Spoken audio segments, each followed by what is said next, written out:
नमस्कार दोस्तों। आज के वीडियो में हम लोग मध्य प्रदेश से जुड़े हुए कुछ इम्पोर्टेंट फैक्ट्स के बारे में बात करेंगे। इसमें आपको मध्य प्रदेश का इतिहास, मध्य प्रदेश का जो भूगोल है और मध्य प्रदेश का जो इकोनॉमिक्स है उसके बारे में आपको कुछ महत्वपूर्ण प्रश्न मिलेंगे। एक तरह से ये जो वीडियो रहेगा ये जिनको एमपी के बारे में पता है उनके लिए तो काफ़ी फ़ायदेमंद रहेगा, और जो पहली बार इस वीडियो को देख रहे हैं और एमपी के बाहर के भी हैं उनको भी मध्य प्रदेश राज्य के बारे में बहुत कुछ मालूम चल जाएगा।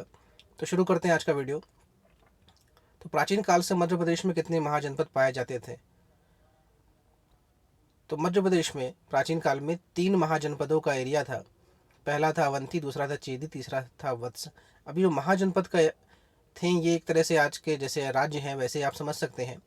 और आज से लगभग 2500 साल पहले हमारे देश में कुल 16 महाजनपद थे, जिनमें से 3 का क्षेत्र या एरिया आज के मध्य प्रदेश में था, जिनका नाम है अवंती। यहाँ पे अवन लिखा हुआ है, ये स्पेलिंग मिस्टेक है। तो पहला था अवंती, दूसरा था चेदी और तीसरा था वत्स। मध्य प्रदेश में सर्वप्रथम किस वंश ने शासन स्थापित किया? तो ये था हैहा वंश। इसे आप हर्यक वंश या से कंफ्यूज नहीं करेंगे, ये हैहा वंश है। मगध के प्रसिद्ध शासक का नाम बताइए जो प्रद्योत के समकालीन थे। अभी यहाँ पे जो मगध लिखा है, मगध भी ये 16 महाजनपद में एक महाजनपद था और सबसे बड़ा महाजनपद था, और इसकी राजधानी पाटलिपुत्र यानी आज की पटना थी।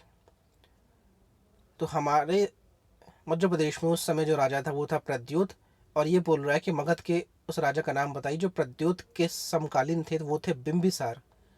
दोस्तों, ये जो बिंबिसार था ये हर्यक वंश का संस्थापक था। और एक और राजा मिलेगा, उसका नाम है बिंदुसार। तो बिंदुसार जो है ये मौर्य वंश के राजा हैं जो अशोक के पिताजी हैं, लेकिन यहाँ बात हो रही बिंबिसार की। तो बिंबिसार प्रद्योत के समकालीन थे।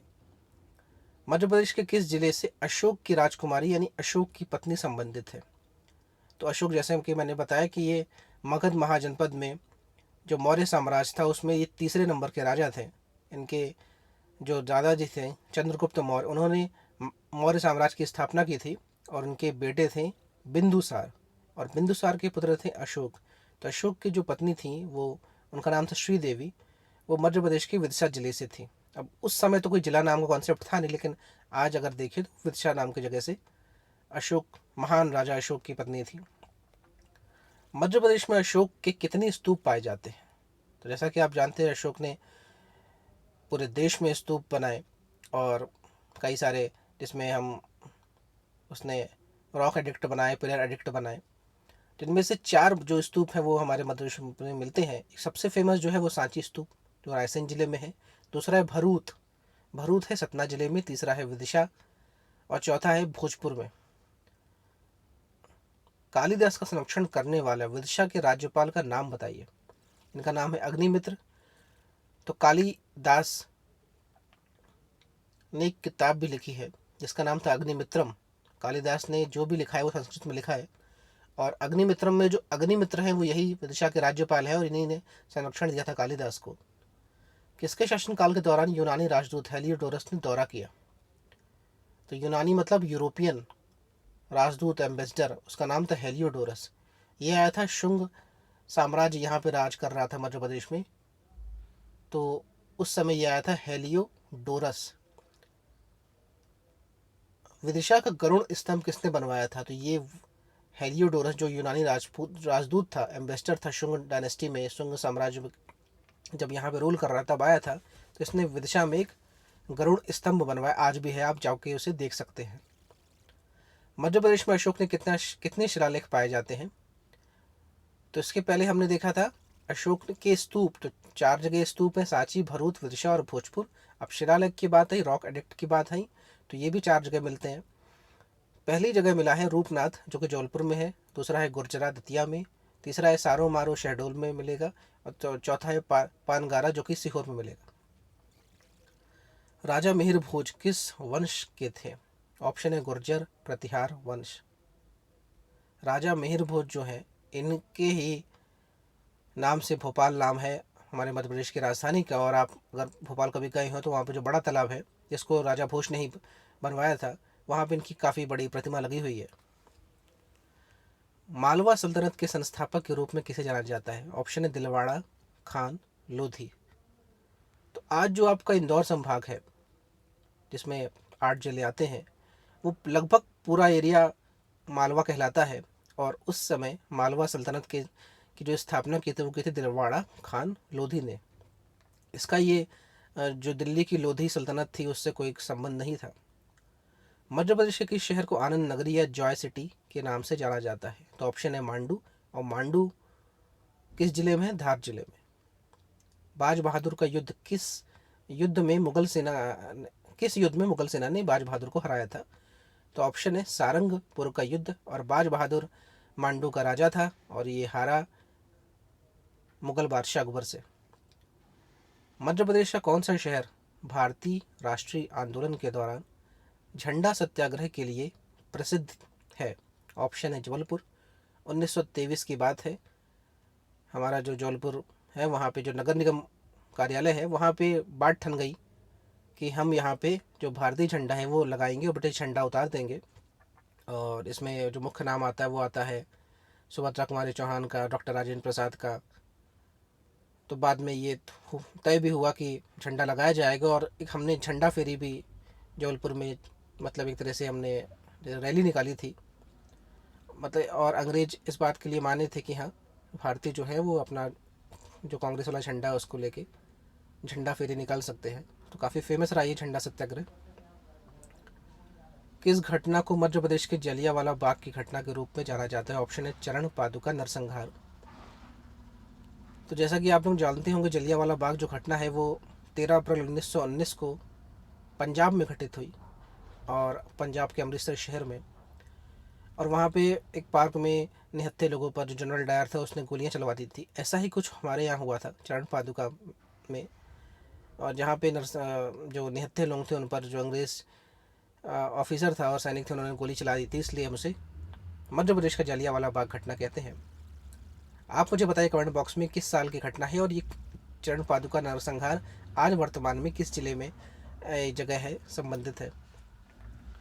प्रसिद्ध क्रांतिकारी चंद्रशेखर आज़ाद किस जिले से हैं? ऑप्शन है अलीराजपुर। अलीराजपुर में गांव है फाबरा गांव, अब उसका नाम चंद्रशेखर आज़ाद नगर है, वहाँ इनका जन्म हुआ था। विक्रम संवत 57 ईसा पूर्व किस शासक से संबंधित है? ऑप्शन है चंद्रगुप्त सेकंड। और ये जो चंद्रगुप्त सेकंड है ये काफ़ी प्रतापी राजा रहे हैं और इन्होंने उज्जैन के आसपास राज किया था। और इन्हीं के दरबार में जो हमने बात की थी कालिदास वो थे। किसके शासनकाल में मालवा को मुगल साम्राज्य के अधीन लाया गया? ऑप्शन है सम्राट अकबर। जैसे कि हमने बात की थी कि जो सारंगपुर का युद्ध हुआ था उसमें जो बाज बहादुर थे उनको हरा दिया गया था, वो मालवा के राजा थे। और मांडू में उनका, आज अगर देखें तो बाज बहादुर का जो किला है वो मांडू में है। किस शहर को राज्य की सांस्कृतिक राजधानी के रूप में जाना जाता है? ऑप्शन है ये सही जवाब है जबलपुर। तो मध्य प्रदेश के जो कल्चरल राजधानी वो जबलपुर है, क्योंकि जबलपुर में जो गौड़ राजवंश था उसका भी शासन रहा। उसके बाद हमने देखा है कि अशोक की बात करें तो हमने यहाँ पे देखा है कि यहाँ पे रूपनाथ में शिलालेख मिले हैं। और इसके बाद यहाँ पे जो आदिवासी हैं उनसे जुड़ा हुआ एक विश्वविद्यालय भी है जबलपुर में। और जबलपुर में झंडा सत्याग्रह हुआ था, हमारे जो मध्य प्रदेश के जो स्वतंत्रता संग्राम का एक गढ़ रहा जबलपुर। तो इन सबको देखते हुए इसको सांस्कृतिक राजधानी कहा जाना ठीक है। पुनासा वन मध्य प्रदेश के किस क्षेत्र में पाया जाता है? ऑप्शन निमाड़ क्षेत्र।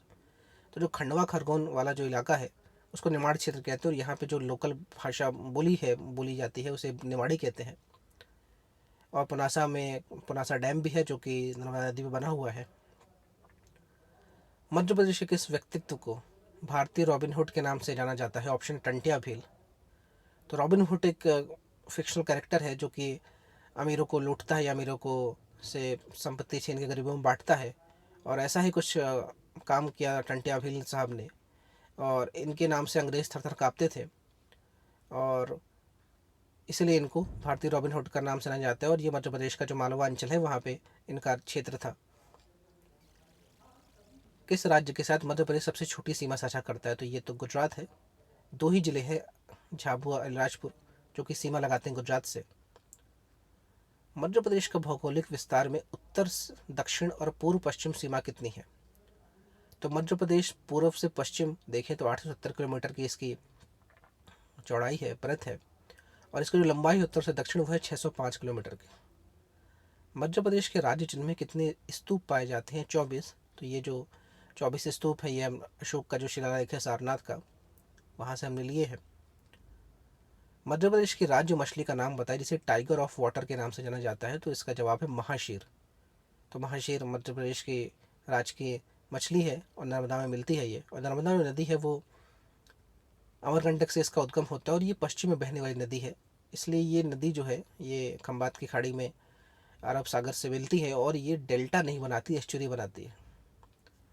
मध्य प्रदेश में क्षेत्रफल और जनसंख्या के हिसाब से सबसे छोटे जिले का नाम बताइए। तो क्षेत्रफल के हिसाब से सबसे छोटा जिला है दतिया और जनसंख्या के हिसाब से सबसे कम जनसंख्या निवास करती हरदा जिले में।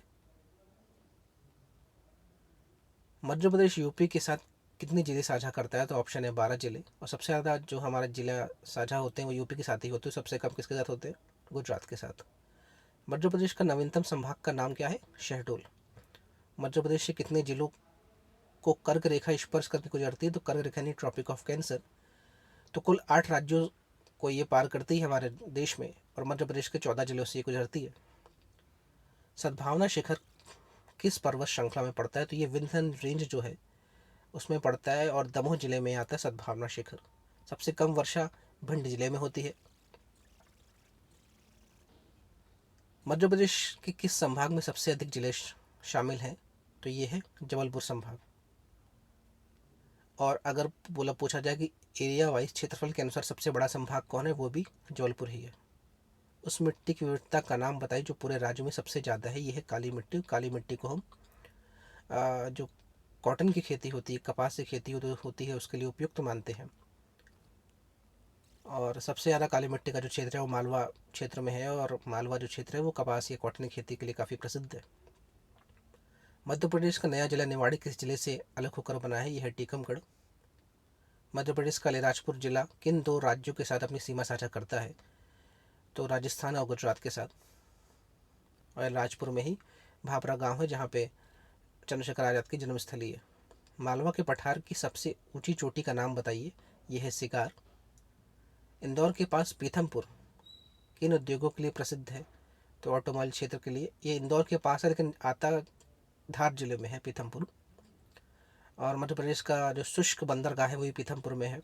मध्य प्रदेश में शुद्ध बुवाई क्षेत्र की कितनी सिंचाई की जाती है? लगभग 66% जो हमारी खेती योग्य ज़मीन है उसकी सिंचाई होती है। मध्य प्रदेश के किस स्थान को वास्तुकला के मक्का के रूप में जाना जाता है? तो ऑप्शन ए सही जवाब इसका खजुराहो। तो खजुराहो जो है वो छतरपुर ज़िले में है और 1986 में हमारे मध्य प्रदेश राज्य में जो पहला यूनेस्को विश्व विरासत स्थल था वो भी खजुराहो के मंदिर समूह थे। तो वर्तमान में मध्य प्रदेश में 3 ऐसी जगह हैं जो कि विश्व विरासत स्थल की सूची में हैं। तो पहला तो था खजुराहो, उसके बाद सांची स्तूप और तीसरा है भीमबेटका की गुफाएं। तो सांची और भीमबेटका गुफाएं रायसेन जिले में हैं।